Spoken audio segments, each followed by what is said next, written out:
حجزنا ملاخي صلاخي سرني دخومي بارغات زي رقيف كعني نعخا حيزي مصي متاوي وزيك غنعس كدما من قد حجزنا ملاخي صلاخي سرني دخومي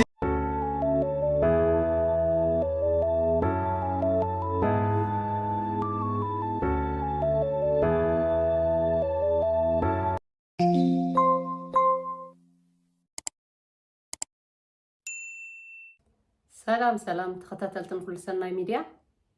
كمي قنيهم لوم دما ابز اوان زي حاده ازراراب ጉዳይ ኮይኑ ደሎ ብፍላይ ኣብዚ ናይ ሓበሻ ሕብረተሰብ ከም ቢዝነስ ወንተ ተታሒዙ ዘሎ ነገር ስለዘስተውዓልኩ ንዕኡ ናባኻትኩም ሒዘዮ መጽእ ኣለኹ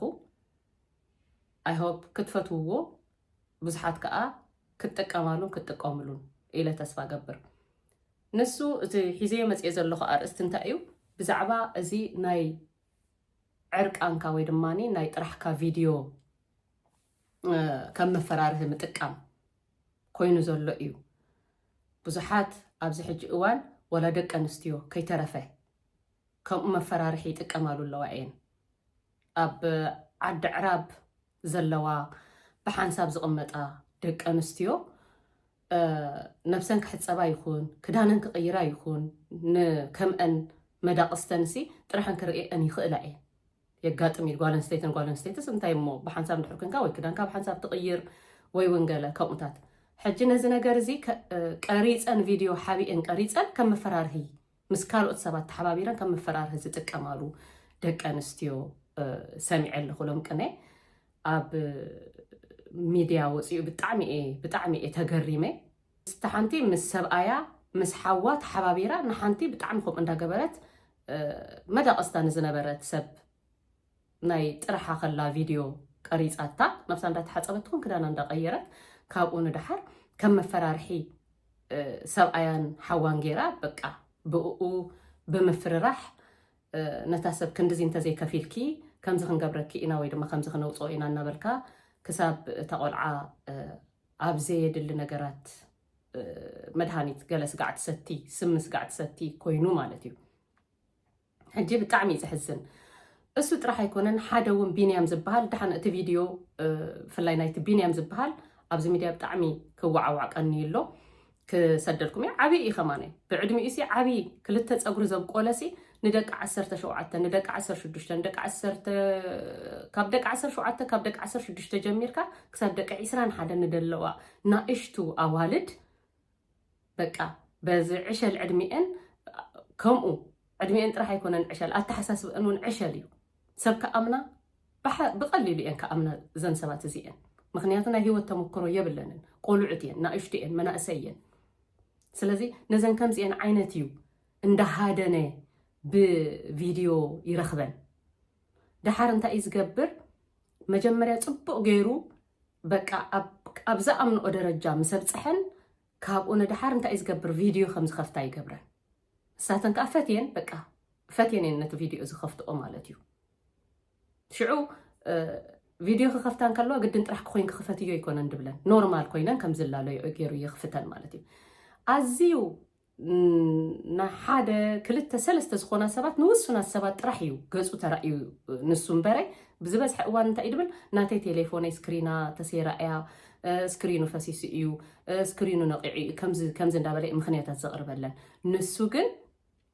ንሳተን ሓንቲ ግዜ ገፀን ክረኣየኦ ምስ ጀመራ በቃ ከይተጥፍእ እዩ እዩ ዝብለን ክዳነን እንተቐየራ እንተበልዓ እንተሰተያ እንተተንቀሳቐሳ ኩሉ ነገር በቃ ከይተጥፍእ እዩ እዩ ዝብለን ሕጂ ከምዚ እናገበረ በቃ ኣነ ከም ዘፍቅረን ከም ዝፈትወን ኣሜሪካ ከም ዝወስደን ናይ ምንታይ ናይ ኮምፒተር ኢንጂነር ዶ ናይ ምንታይ ኢንጂነር ዶ ኢሉ 20 መዓልቲ ኣብ ኣውሮፓ 10 መዓልቲ ኣብ ኣሜሪካ እየ ዝቕመጥ ናብትን እንዳበልኩ ይስርሐይ ግዜ የብለይን ገለይሉ ማለት እዩ ብጣዕሚ ሃብታም ከም ዝኾነ እዩ ዝነግረን። ስለዚ ብፍላይ ኣብ ኣፍሪካ ዘለዋ ክወስደኪ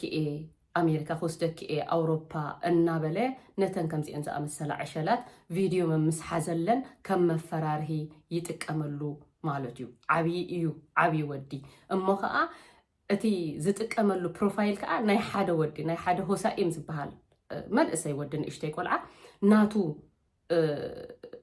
ፕሮፋይል ዝጥቀም ብናቱ ስእሊ ገይሩ እዩ። እቲ ቆልዓ መወዳእታ ሕጂ ኣብ ቪድዮ ኣብ ሚድያ ወፂኡ ናቱ ከምዘይኮነ እሱ ከምዘይኮነ ከምኡ ገይሩ ዘፈራርህ ደሎ ናቱ ስእሊ ወሲዱ ዝጥቀም ካልእ ሰብ ከም ዝኾነ ድሓር እቲ ወዲ ሕጂ ተጋሊፁ ማለት ይድለሉ ኸመን ሕጂ እንታይ እየ ክብል ደለ እዚ ጥራሕ ይኮኑ እዚ ከም ኣብነት ዝጠቕሶ ዘለኹ ኣብዚ ናሕና ናይ ሓበሻ ሕብረተሰብ እዚ ከምዚ ነገር ገኒኑ ከም ዘሎ እዩ ክዛረብ ደለ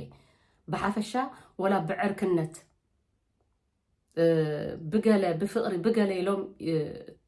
ተላሊኹም ኣብ መወዳእታ ኣብ ዝኾነ እዋን በቃ ወይ ብገለ ምስ ሕረቐኦም ወይ እውን ጥቕም እንድሕር ደልዮም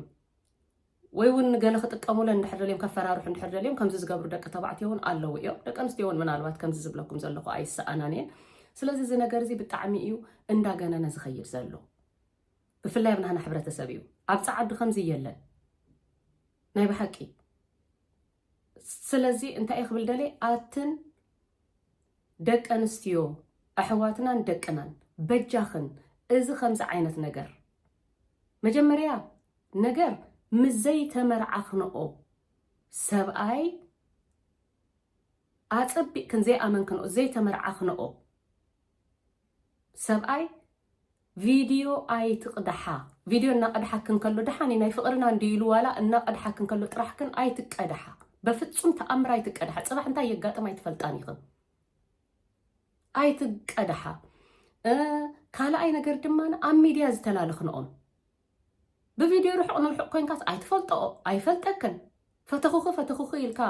ብዛ ስክሪን ናይ ቴሌፎን ተረኣኢኻ ብኣኣ ገይሩ ጥራሕ ክባኹንለይ ወይ ከም ዝባኹንለይ ኢሉ ዝቐድሓክን ሰብ ኣብ መወዳእታ ፈቲክን ኣይኮነን ዝኸምዚ ሰብ ቀዳማይ ነገር ውርዙይ ሰብ ብቪድዮ ብርሑቑ ዘይፈልጠክ ብኣካል እውን ተራኺብኩም ደይትፈልጡ ብቪድዮ ጥራሕ ክኹንለይ ኣይብለካኒ እንድሕር ከምዚ ዝብለክን ኮይኑ እዚ ገለ ነገር ዝደለየ እዩ ማለት እዩ ሓደ በዓለገ ሰብ እዩ ማለት እዩ። ስለዚ በጃኽን እዚ ኣቋርፅኦ ካልኣይ ነገር እንታይ እየ ክብል ዝደሊ እዚ ከምዚ ነገር ኣይትእመና እንድሕር ኣጋጢሙ ከም ገለ ኢሉ ኣጋጢሙ ከዓ እዚ ቪድዮ እዚ ከውፅኦ እየ ናብ ሚድያ ከቃልሖ እየ ንዝብለክን ሰብ ብፍላይ ኣብ በዓል ኣውሮፓ ኣሜሪካ እንተደኣ ኮይኑ ሓንቲ ግዜ ናብ ፖሊስ እንተደኣ ሓቢርክን ከምዚ እንዳበለ የፈራርሓንሎ ኢልክን ሓንቲ ግዜ እንተሓቢርክን ኣብታ ዝኣተዋ ቤት ማእሰርቲ እስቲህና ከብልዎ እዮም ኣይወፅእን ይኸማን ብድሕሪኡ ወረቐቱ ተበላሽ ንኣፍሪካ እዩ ዝምለስ ብጣዕሚ እዩ ከቢድ ገበን ዝገበን እዚ ብጣዕሚ እዩ ከቢድ ገበን ስለዚ በዚ ከምዚ ነገራት ቀጥታ ንፖሊስ ክትነግራ ትኽእላ ኢኽን ሓደ ካልኣይ ነገር ድማ ኣይትፍራሓ እንታይ ርእስኽን ኣቕተለክን እንታይ ስምስተየክን እንታይ ሽሙ ኣሕነቐክን ይዘርጋሓዮ እንዶ ዘርጋሓዮ ኣነ ሰብ ዘይገበሮ ኣይገበርኩን በቃ ስሕታን መዓልቲ ውዒለ እየ ምሳኻ ዝተላለኹላ ወይ ምሳኻ ከምዚ ዝገበርኩላ መዓልቲ መምሃር እንዳኣሉ ዝኾነክን ንዓኻትክን ወላ ሓንቲ ሰብከ እንታይ እዩ 2-3 መዓልቲ ተዛሪቡ በቃ ይውዳእ ተወዲኡ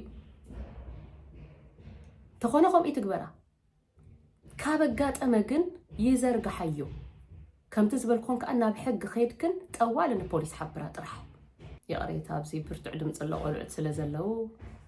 ስለዚ ወላ እንተሓበርክን ንፖሊስ እሲ እሳቶም እዮም ሓመድ ድፋጮም ክሰትዩ ቤት ማእሰርቲ ኣይትፍራሓ ርእስኽን ኣይተጥፍኣ ካብ መጀመርታ ከዓ እቲ ምጥንቃቕ እቲ ዝበለፀ እዩ ከም ሕብረተሰብ ኣቱም ደቂ ተባዕትዮ ከምኡ እትገብሩ ድማ በጃኹም እዚ ነውሪ ነገር እዩ መንነትኩም ኢኹም ትገልጹ ዘለኹም እቶም ንቢዝነስ እትጥቀሙሉ እውን እንተኾንኩም እዚ ርኹስ ገንዘብ እዩ ኣይብርክተልኩምን እዩ ሒዙኩም ክጠፊ እዩ ስለዚ እዚ ነገር እዚ ከም ሕብረተሰብ በጃኹም ኣይንልመዶ ብጣዕሚ ነውሪ እዩ ካብ ከምዚ ዓይነት ነገር መእታን ክትሕለዋ ዘይትፈልጦኦም ደቂ ተባዕትዮ ዘይተመርዓኽንኦም ኣብ ሚድያ ትፈልጦኦም ብሚድያ ተላሊኻ ንናይ ሶምን ፍቕሪ ክትብላ ክብርኽን ስድራኽን ንባዕልኽን ህይወትክን ኣይተበላሽዋ ከምዚ ጌርክን ርእስኽን ሓልዋ ምስኡ ከዓ ክብረትክን ሓልዋ ስቂልካ ኣብ ማንም ቦታ ረኺቦ የልካ ሰብ ጥራሕ ነብስኻ ወፂእካ ቪድዮ ኣይትቕረፅን ኢኻ ከመይ እዩ ኣይኮነን ጥራሕ ነብስኻ ሲ ኖርማል እናኸድካ ከለኻ ማንም ክቐርፀካ ወይ ድማ ማንም ቪድዮ ክቐድሓካ ከማነይ ፍቓደኛ ክትከውን የብልካን ንኣብነት ኣነ ኣብ ዝሰርሓሉ ቦታ ዝኾነ ነገራት ክቐድሕ እንድሕር ኮይነ ክቐድሕ ዶ ኢለ እየ ዝሓትት ፍቓደኛ ዲኻ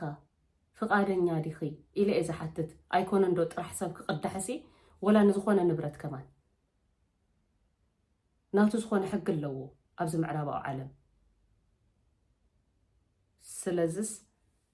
ክብርኽን ሓልዋ ርእስኽን ኣይትቕተላ ነብስኽን ኣይተጥፍኣ ስሚ ኣይትስተያ ዘይተኣደነ ገንዘብ እንዳፈራርሁኽን ኣይትኽፈላ